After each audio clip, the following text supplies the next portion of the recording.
Good morning, and thank you for joining us today. I hope you are all doing well and you have been enjoying this nicer weather that we've been having recently.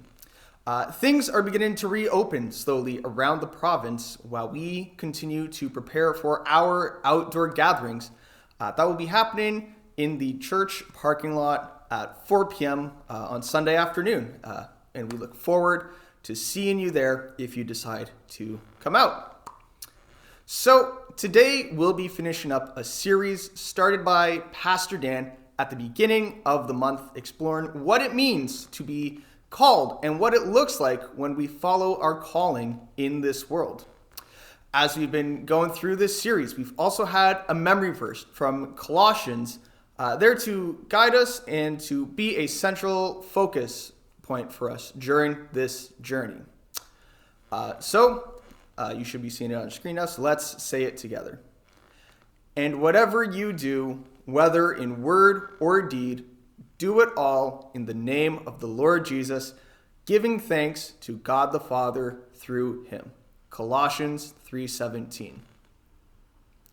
For these past 2 weeks, we've been exploring our call and what that means. And we began with the story of the rich young ruler and how he responds to Jesus' call to follow him.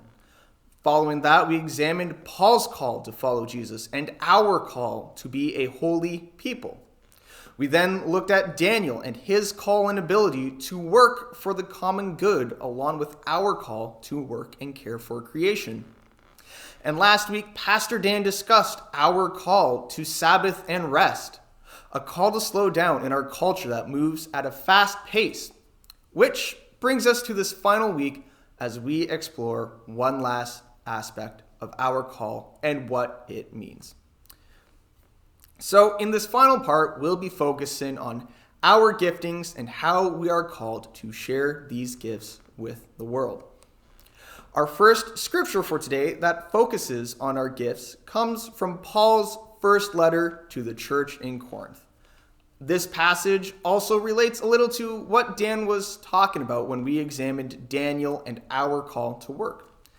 But here's some information about Corinth that will help us understand the context in which Paul is writing to. So Corinth is located in a very unique place. Corinth is a port city as it connected the Adriatic Sea and the Aegean Sea with a narrow strip of land about 9 miles in length, which featured a road for travel between the two seas. So because of this, the Corinthians built ports on both of the seas with this 9-mile road connecting the two ports. As boats would pull into one port, the sailors would unload their boat and travel this road to the other port, load onto a different boat, and sail away.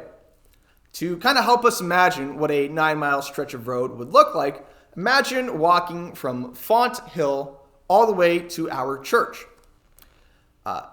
This small strip of land also connected mainland Greece to the Peloponnesian Peninsula. So Corinth would have been a busy city with people passing through it as they moved from north to south or east to west and vice versa. Now, you should be able to see 2 maps of Corinth to help you get a visual of the geography of the land. One photo to display that small piece of land connecting the peninsula to mainland, and another one taken of Corinth sometime in the past few years, displaying a canal that was built so that ships could pass through instead of traveling this road. You should also be able to see a photo from Google Maps showing the walk from Font Hill to the church. So this means that with people consistently coming and going, the church and the people in Corinth would have had been interacting and engaging with a variety of people in a variety of sets of beliefs that would have been very different from their own. I had a New Testament professor describe Corinth as being the Las Vegas of the Roman Empire. This 9-mile stretch of road that the sailors walked and traveled on was filled with various things to comfort and pleasure them as they made their way from port to port. This would be similar to the famous Las Vegas Strip that has casinos and other activities lined along it. So with that in mind, let's read our first passage from 1 Corinthians chapter 12, beginning at verse 4, going to verse 7. There are different kinds of gifts, but the same Spirit distributes them. There are different kinds of service, but the same Lord. There are different kinds of working, but in all of them and in every one, it is the same God at work.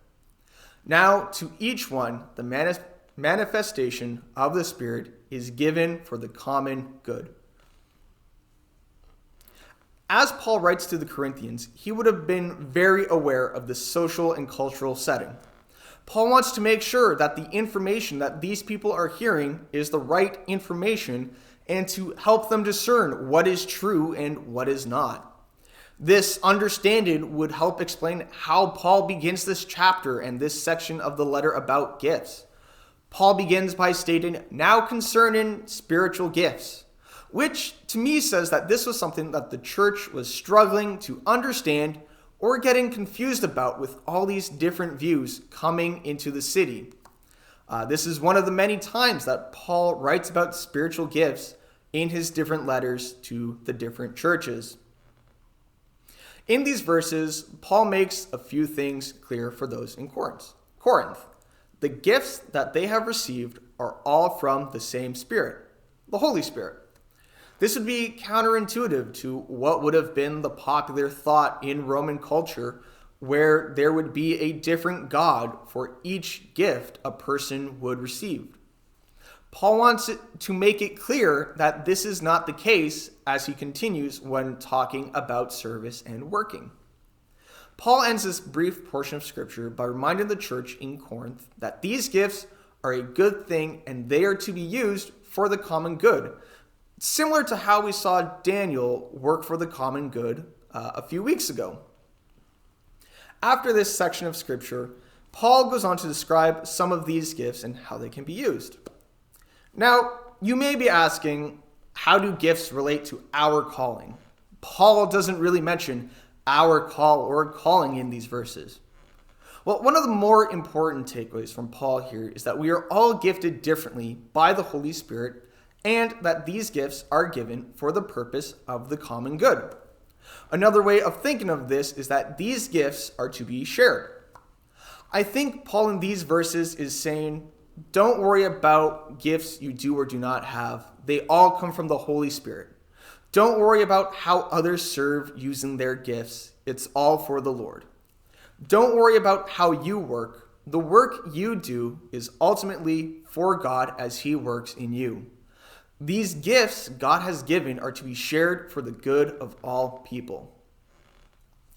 Over these past few weeks, Pastor Dan has talked about how society wants us to think about our calling, how we focus in on our vocation or our work as a way of finding ourselves. Or we've talked about how society views our calling as a means of happiness. If we find our calling, we'll be happy. Our world and society have a way of thinking of calling as you are what you do.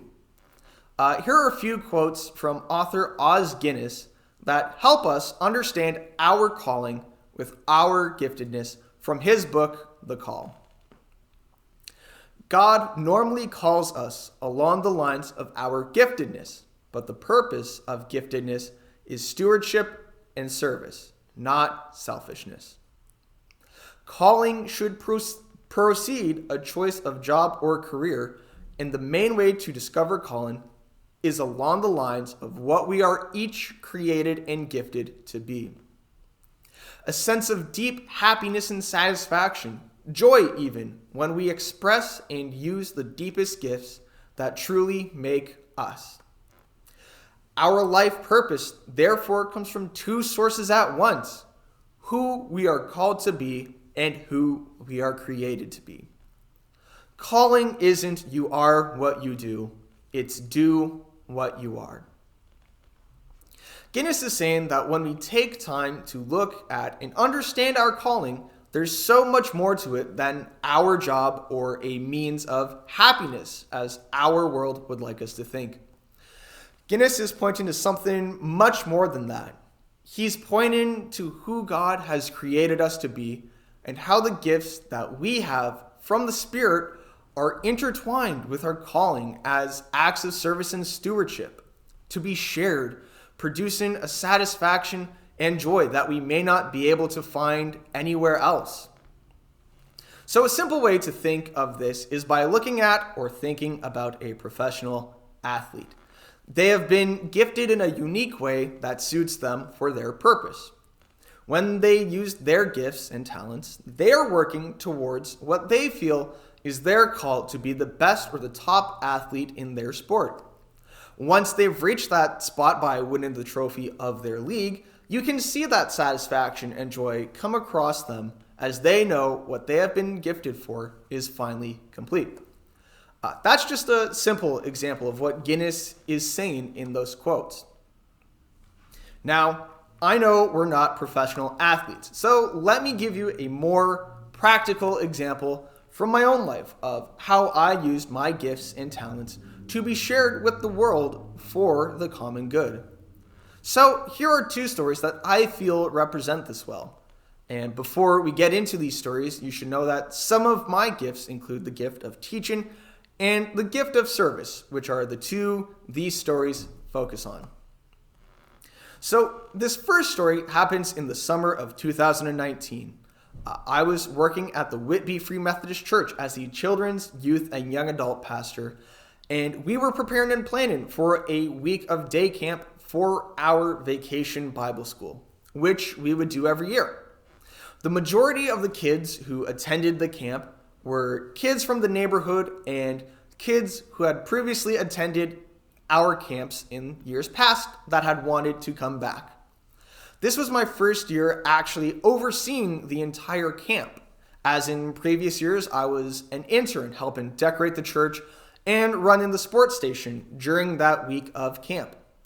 From planning, decorating, finding volunteers, contacting parents, and everything else that went into running this week of camp, I was responsible for it. I did have two interns that were helping me and working with me on this throughout the summer. As this was my first time running, organizing, and planning, I was nervous about how everything would come together and if the kids would even enjoy the activities planned for the week. At the end of the week, there was a barbecue lunch where parents were invited to have a meal with the camp leaders to chat about the kids and to kind of get to know each other a bit more. It was during this lunch on that last day where that deep sense of satisfaction and joy came as I heard parents talk to the leaders about how much their children enjoyed the week, what some of their favorite activities were, how excited the kids were to show off their art project to their parents, and the excitement the children and parents had about the possibility of returning next year for camp. That deep sense of satisfaction, knowing that all that hard work was worth it, the use of those talents and gifts that God had given me, and the person God had called me to be, as I was serving those around me for the common good, as Paul talks about. This second story happened just over a year ago from June to August, right in the middle of the pandemic. At the beginning of June, I was hired by an organization called Christian Horizons to work at one of their group homes in the Oshawa region. Prior to that, I had done a school placement with them as part of my coursework, but it was ultimately cut short due to COVID. If you're unfamiliar with Christian Horizons, they are an organization that primarily works in Ontario while doing some work in Saskatchewan, and they work with people who experience disabilities. So here is their mission statement. As an expression of Christian faith, we work together with people who experience disabilities to accomplish their goals and nurture communities where everybody belongs. And their vision statement is the following: people who experience disabilities belong to communities which their God-given gifts are valued and respected. So this mission and vision were done through a variety of ways, some being individual and one-on-one care to being support staff in group homes or apartment buildings. In normal times, there would be outings, activities, and events that these people we supported would be able to attend and would be catered to their likes and interests. Part of our job was to assist these people to live a normal life and try and help them be successful as individuals. So I was part of a support staff that had an office in an apartment building and provided services and care for some individuals who had apartments within that same building. Most days, my work would include going to the designated apartments at mealtime and make sure that these individuals were taking their medication. Sometimes it'd be assisting them with grocery shopping, assisting them with cooking or cleaning, or even just going on a walk with them to get out and get some exercise. But it was also more than that. It was about spending time with them, hearing what they had to say and engaging in conversations with them. I remember one time during my placement, me, another support staff, and one of the people we supported spent a half hour to an hour just talking about aquariums and different types of fish. It was learning what their likes and dislikes are, asking questions about those likes, such as talking about what TV show they were watching, or how their favorite sports team was doing, whether it was hockey or baseball. It was about engaging with them on a personal level and showing them the love, care, and respect they deserved as people that they might not get anywhere else. No matter if they were swearing at you, yelling at you, or being demanding, it was about treating them as the people that God created them to be. Working here allowed me to use my gifts and share them along with helping others nurture their own gifts and to show them the love of God. I will always look fondly on my brief time there as a place where I was able to grow my gifts, regardless of whether it was a good day or a bad day at work. I think in both of these stories, the work I was doing was more than just a job, and it really wasn't for my own benefit, but it was more for the common good, as Paul would say and as Paul talked about. It was a way for me to use my God-given gifts to fulfill my calling and to fulfill who God had created me to be. I was doing what I was created for. Now, what's important to understand is that for me, this was a direct calling in my life to share my gifts and talents with the world. Some of us will have this and some of us may not. This calling to share ourselves with the world will also look different from one another. For some of us, it will be serving others in the ways we are gifted for, whether we're instructing or teaching others. And there are so many different ways that God has gifted us to be shared with the world. Now, if you're unsure what your gifts or talents may be, there are resources out there to help you understand and discover your gifts and talents. If you do know what your gifts and talents are, let me ask you this. Have you used your gifts recently? What times have you used them and found that deep sense of satisfaction and joy? Do you have the opportunity to use these gifts? So I want to end off today with another scripture verse that gives us a reminder about what we do when we use our gifts and talents with the world. A reminder that what we do is more than just about us. And this verse comes from Colossians 3:23. Here's what it says. Whatever you do, work with all your heart, as working for the Lord, not for human masters. Let's bow our heads together and pray. Dear God, we thank you for creating all of us to be unique and special in our own way. We thank you for the gifts you have given us and the talents you have given us that we can share with the world. I pray that as we look towards reopening and look towards gathering again, we have opportunities to share our gifts or to learn more about our gifts. Pray this in your name. Amen. Take care, friends.